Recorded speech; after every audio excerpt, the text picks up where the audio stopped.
হযরত জিন্দাবাদ। বলবো কেমন আমার জ্ঞান তোমার শান ও আজমত, খোদার করুণা তোমার সাথে আর নবীজির রহমত। আর দৃষ্টি রেখেছে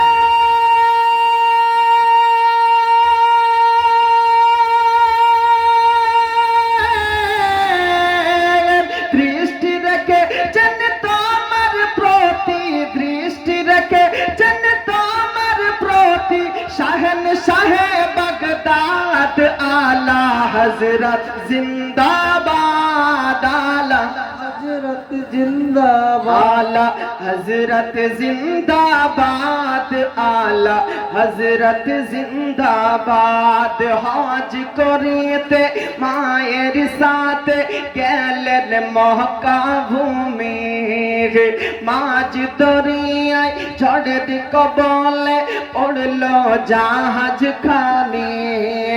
केंदे बोले मा जननी के बचाबे आज आला हजरत जिंदाबाद, आला हजरत जिंदाबाद, आला हजरत जिंदाबाद, आला হযরত জিন্দাবাদ। এ দৃশ্য দেখে জাহাজের ক্যাপ্টেন হলো দিশে হারা, ঘোষণা করে দেয় কাফন পড়ে নাও হাজী সাহেবেরা।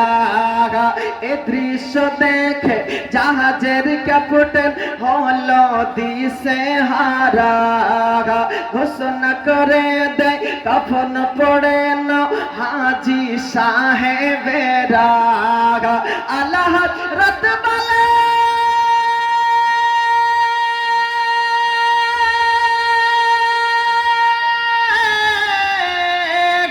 আলা হযরত বলে ডুবে না জাগত, আলা হযরত বলে ডুবে না জাগত, করো নবীকে याद।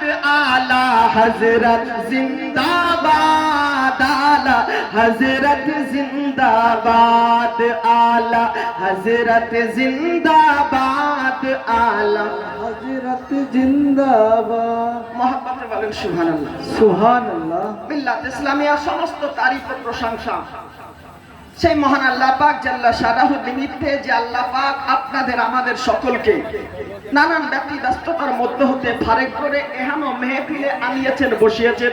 সন্ধ্যার পরের থেকে নিয়ে অনেক কিছু শ্রবণ করার তৌফিক এনাত করেছেন। এজন্য আল্লাহ পাকের শুকরিয়া জ্ঞাপন করি। সকলে উচ্চ স্বরে বলুন আলহামদুলিল্লাহ। আলহামদুলিল্লাহ। অতঃপর রহমতের ভান্ডার, শাফাতের কান্ডার, জান্নাতের মালিক ও মুক্তার পয়গম্বরে আজম, সমস্ত প্রকারের দুঃখীকে বুকে লাগানে वाला নবী কামলি वाला জনাবে মুহাম্মদ রাসূলুল্লাহ সাল্লাল্লাহু তাআলা আলাইহি ওয়াসাল্লামের প্রতি লাখো লাখো দুরূদ ও সালাম বর্ষিত হোক, অর্পিত হোক, নাজিল হোক। সকলে বলুন আল্লাহুম্মা আমিন। মিল্লাত ইসলামিয়া আল্লাহর কালাম, অটুট বিধান। যে মহাগ্রন্থ সম্পর্কে রব্বে কায়নাত বলেন, if you teach your son the Quran will give your son the knowledge of the whole